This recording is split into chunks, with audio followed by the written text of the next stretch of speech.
Good morning, everybody. How's everybody doing? Good. Hey, real quick, 26 baptisms last year. Isn't that cool?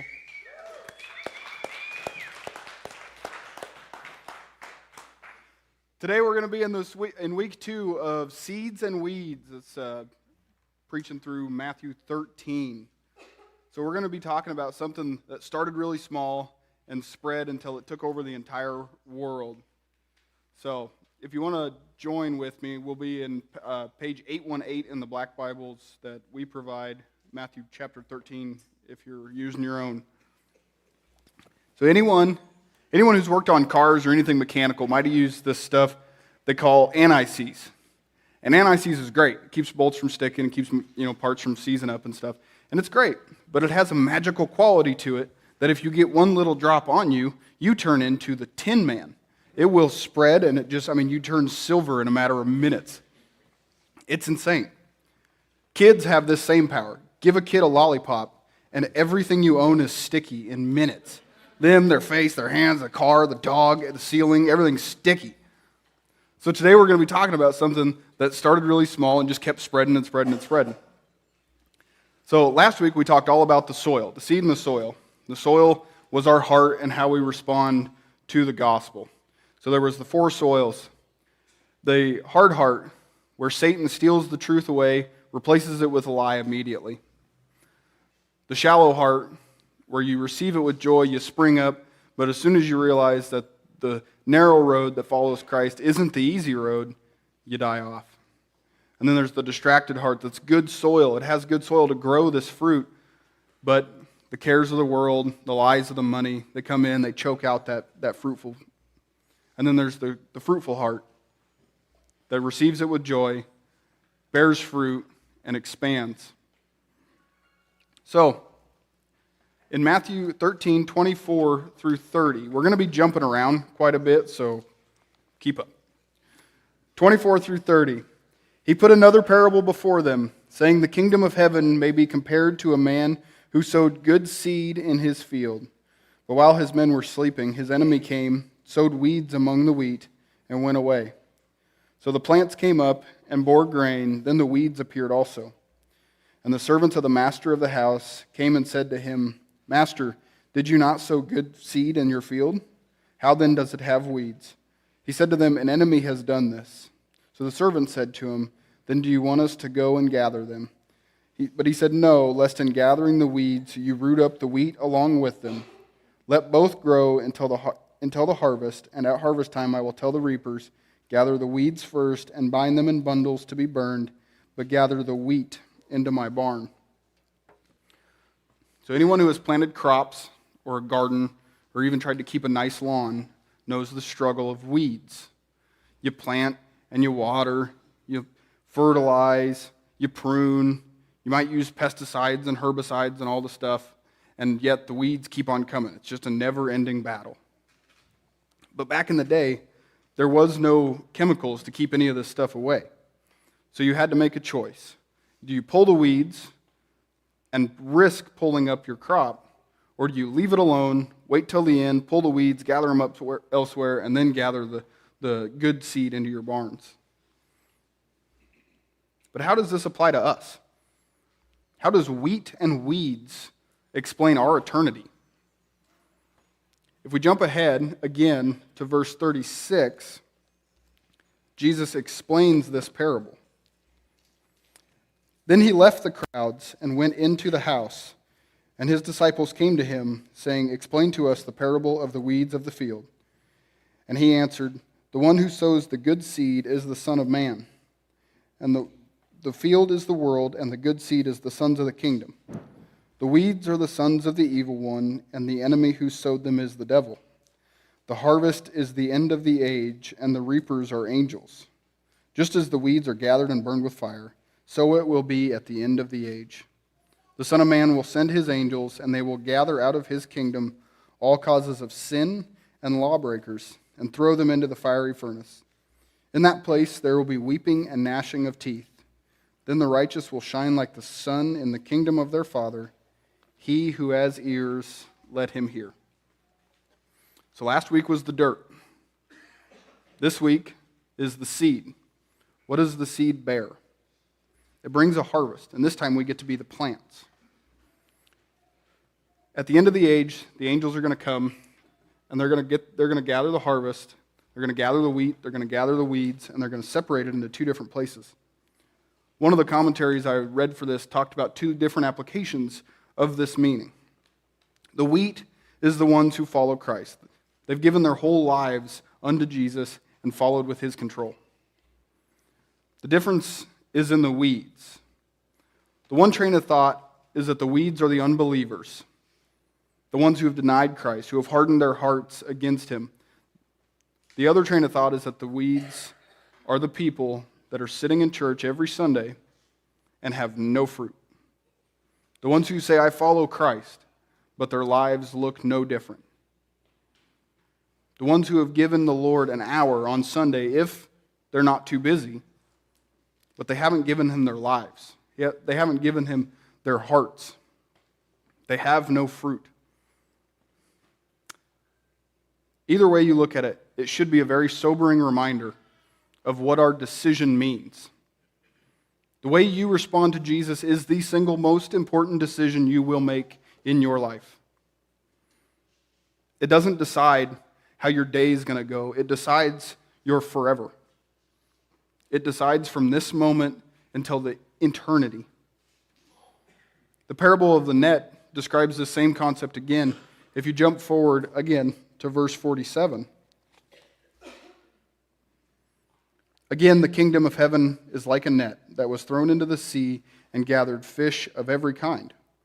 When it was full, men drew it ashore and sat down and sorted the good into containers, but threw away the bad. So it will be at the end of the age. The angels will come out and separate the evil from the righteous and throw them into the fiery furnace. In that place there will be weeping and gnashing of teeth. It's the same concept as the wheat and the weeds, but this time it's a different action. We see a net gathering up all of us, every fish, and bringing us to the boat, to the shores. Now, I don't really agree with everything John MacArthur says, but he has a very good quote about this passage. The dragnet of the Father's judgment quietly moves through the sea of humanity, drawing all people to the shores of eternity for separation to their final destinies, believers to heaven and unbelievers to hell. The invisible net of God's judgment affects every person. Every person. We will all be touched by this net. No matter who you are, no matter where you are, you will be collected and you will be brought to the shores of eternity in front of God's throne for judgment. You will be sorted into one of two places. And it's not good and bad. It's not Republican and Democrat. It's not male and female. It's not American and foreigner. It's not even Nebraska versus Iowa. But saved or not. How did you respond to Jesus? Did you build your life on the rock, or did you build it on the sand? That's the sorting process. That's what determines your eternity. And the gospel is the only reason we even get a choice. Jesus coming down, living a perfect, sinless life, and dying a sacrificial death to pay the debt that you could not pay is the only reason that you get this choice. The only reason you can even say no. But what does the gospel mean to you? If we jump backwards to verse 44 now, we can see what it should mean to us and how we should respond. The parable of the kingdom of heaven is like a treasure hidden in a field, which a man found and covered up. Then in his joy he goes and sells all that he has and buys that field. Again, the kingdom of heaven is like a merchant in search of fine pearls, who on finding one pearl of great value went and sold all that he had and bought it. So back in ancient Israel, there wasn't banks. There wasn't Wells Fargo. You had all of your money tied up in livestock or property and fields and meadows and pastures, or physical money like gold and silver. But you had to keep it somewhere. So people would hide it in caves and they'd bury it in the ground. They keep it hidden so people can't find it. So if we take just a little bit of creative liberty with this passage, so this guy owns this field, he has all this money, he buries it in the ground, he runs off and dies. So his kids go to sell the field. They don't know that the gold's there. Joe Blow here, he comes out to inspect the field, see if it's good for crops. Is the dirt healthy? Is it good soil? He digs up all the gold. Now he knows, if I buy this field, I'll be richer than I ever was. So he runs off and he sells everything because the field isn't valued with the gold. The field is valued with just the dirt. So he sells everything. He sells his livestock and his houses and his cars and his shoes and his Gucci bag. He sells it all so he can buy this one field because he knows he is immediately richer than he's ever been. Some of us weren't searching for Jesus. We weren't digging for gold. We were digging for dirt, and we found the gold. But as soon as we found Christ, we sold everything, gave up everything to follow him. Imagine you go look at a car on an estate sale. Now, you're looking at this car, you can't really afford it, but you really want this car. So you look in the trunk, and there's a suitcase full of cash. The dead guy's kids don't know that the cash is in the car, so they're selling the car. What would you sell to just go buy this car? Because now it's full of cash. The great pearl is a little bit different, though. This person is searching for something. They are in active looking for something of value. And he finds what he's looking for, so he goes and he sells everything to have that one pearl. Whichever way you find yourself here is good. I was searching when Christ found me. My life didn't look like I wanted it to. It wasn't stacking up the way I thought it should. I was in a pretty low place, and I thought if I could find something to make it better, I'd be set. So I went looking for God. And I found a good father. I found someone who picked me up out of the dirt, gave me salvation through his son. All I had to do was say yes. All I had to do was point my life towards him, give him the control, give him the reins, and go with what he had planned. Now, when he told me what he had planned, I did not like it, and I resisted, and I ran from it for a while. But now, I'm standing here, I live up here, and I'm talking to y'all. None of which I wanted, none of which I saw coming. I had other plans. I had my life planned out. And Jesus said no. So I said yes. Because I realized that if I'm going to do this, if I'm going to follow Christ, I can't say no to the thing that I don't want. It's not submission when you like it. And if you're here looking today, whether you came looking to come face to face with the God of the universe, or you came looking for something else, maybe you're just looking to appease the family that drug you out of bed. Maybe you're here looking for brownie points with the boyfriend or the girlfriend or the husband or the wife. There's Jesus here. He's available to you. He wants you to become part of his kingdom and part of his family. But you have to be willing to give up what your life currently revolves around. Your time, your hobbies, your money, your control. You have to put that in the hands of Jesus and give him the reins. Now, you may not be giving up that thing forever. You may not give it up at all. He may just ask you to bend it to benefit the kingdom. If you like golfing, then maybe your tee time becomes your mission field. If you like playing music, maybe you're up here on stage playing for the worship band. If you like having people at your house and talking, maybe you're starting a small group. If you like meeting new people and shaking hands, there's a spot on that front door for you. Sometimes our lives will look radically different when we decide to follow Jesus. He might tell you to move to a different town or a different state and join a church that needs the skills that you have. Or maybe you just need to be around those people that are over there. Maybe you got to quit your job, start working in ministry. Maybe it's a lot smaller. Maybe you go back to the same job you're working now. Maybe you go back to the same places, but now your mindset's different. You get to know the people around you a little bit better, figure out where their life didn't stack up the way they wanted, and you get to tell them Jesus has an answer for that. Jesus has a way to make this better. Sometimes everything about your life will be different, and sometimes it's you is the only thing that'll be different.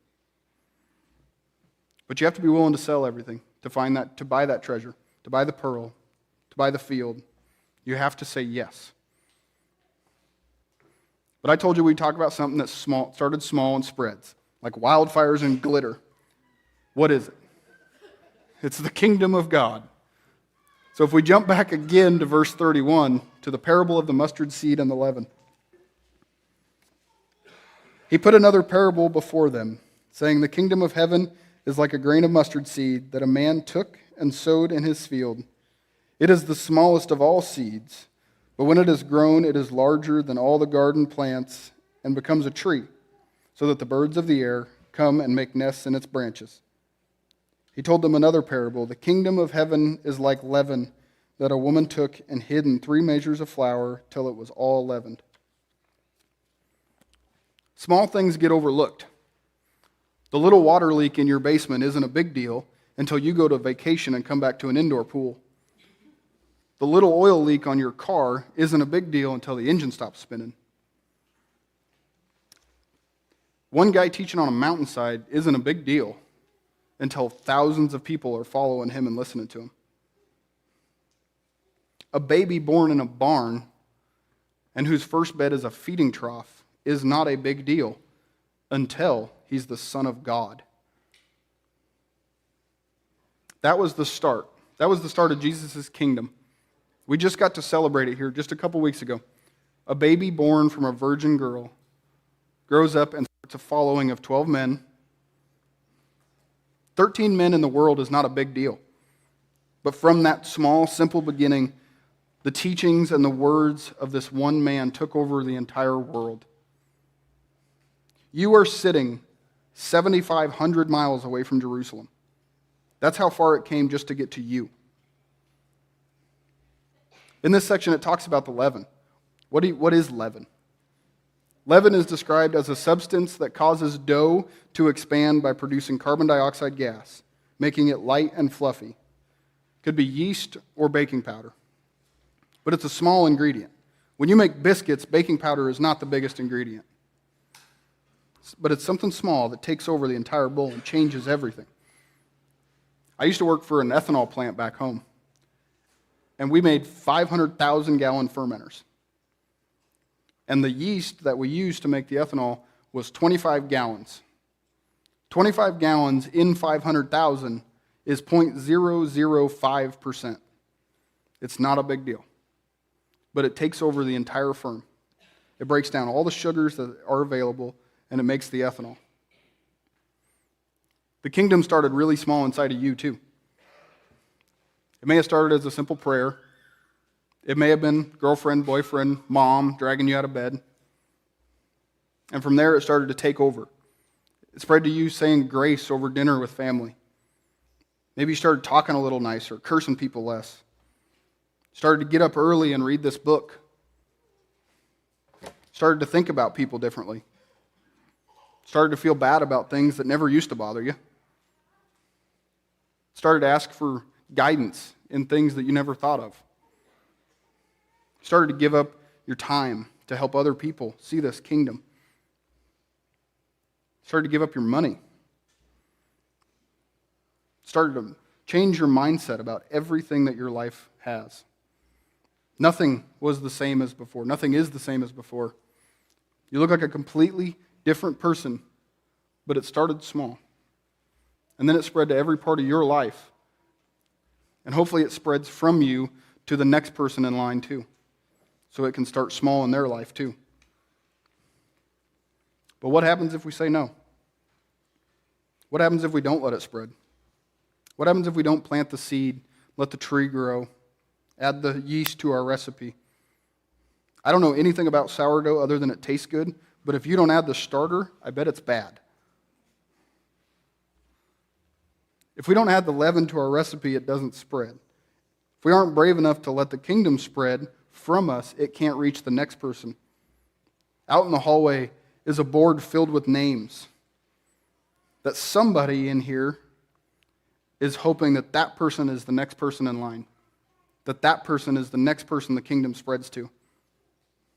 Some of those names are circled, which means the prayer was answered in some way. But a lot of those names aren't circled yet. The kingdom of heaven is spread through us, and it can't reach the next generation without us. Those names will never be circled if someone doesn't say yes. Imagine if the person in front of you didn't say yes, didn't leaven their lives, didn't plant the seed in your heart. Would you be here now? Would this room exist? If Pastor Mike and Josh said no, would we be where we're at today? I don't know. I don't know if you would have found the pearl in another oyster. I don't know if you would have found the gold buried in another field. But they said yes. And then you said yes. Even if it was a real small yes, just the yes of walking through that front door. But if there wasn't a crew of people out there to say hello to you and make you feel welcomed, would you have come back? If there wasn't a worship team up here to get you ready to hear a message, would you have come back? If there wasn't someone making coffee, would you be awake to hear the message? I don't know. But a whole lot of people said yes, so you could hear the kingdom. You could hear the gospel. Remember that the flour doesn't spread the leaven, though. You can't force this.